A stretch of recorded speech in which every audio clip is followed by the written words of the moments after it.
The dragon immediately positioned itself to protect its injured owner, Lucas, ready to strike at any moment to keep everyone away from him. However, when it saw that it was Lucas's wife, Allison, approaching, the dragon still didn't lower its guard. It knew that Lucas and Allison weren't on good terms, and it worried she might try to harm him in this vulnerable state. But Allison used the method Lucas had taught her to control the dragon, commanding it to go outside and confront the enemies there. Once outside, the dragon realized that numerous mages and warriors had surrounded Lucas's home. To stop Lucas from falling into their hands, the dragon launched an attack on them right away. However, in the demon world, the dragon wasn't the most powerful being, so these enemies showed no fear despite its massive size. Then, Kevin gave the order to attack, and the mages and warriors joined forces to assault the dragon simultaneously. In an instant, the dragon was trapped by chains conjured by the mages, while arrows from archers rained down on its body. Unable to break free from the chains, the dragon had to endure the arrows with its own flesh. At that moment, Jack, Kevin's subordinate and a monster capable of taking human form, unleashed an even stronger attack on the dragon. Though not the strongest monster in the demon world, the dragon possessed scales considered the toughest magical substance in existence. This made it impossible for the enemies to take it down quickly.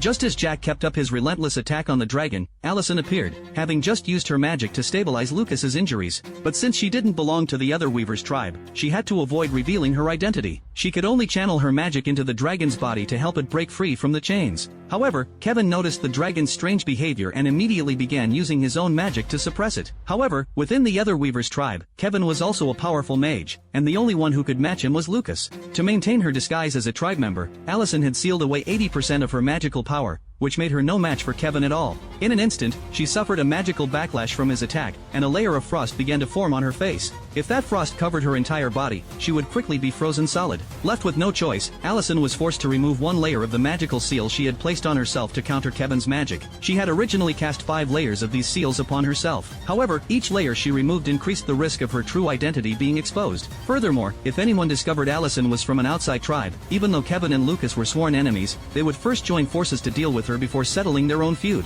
Just as Allison was hesitating whether to remove another seal, Xavier from the other Weaver's tribe arrived and came to her aid. Although he didn't know Allison was an outsider, he was one of her few friends within the tribe. With the magical boost from Xavier, they finally gained the ability to hold their own against Kevin's magic. This bought the dragon the chance it needed to break free from its restraints. Now empowered by the combined magic of Allison and Xavier flowing within it, the dragon's attack potency increased several times over. It instantly used its magic to force all the enemies back. However, Allison's own magical energy was nearly depleted by this point, leaving her unable to support the wounded dragon in launching another attack. Thus, the confrontation ended in a stalemate, with both sides heavily battered.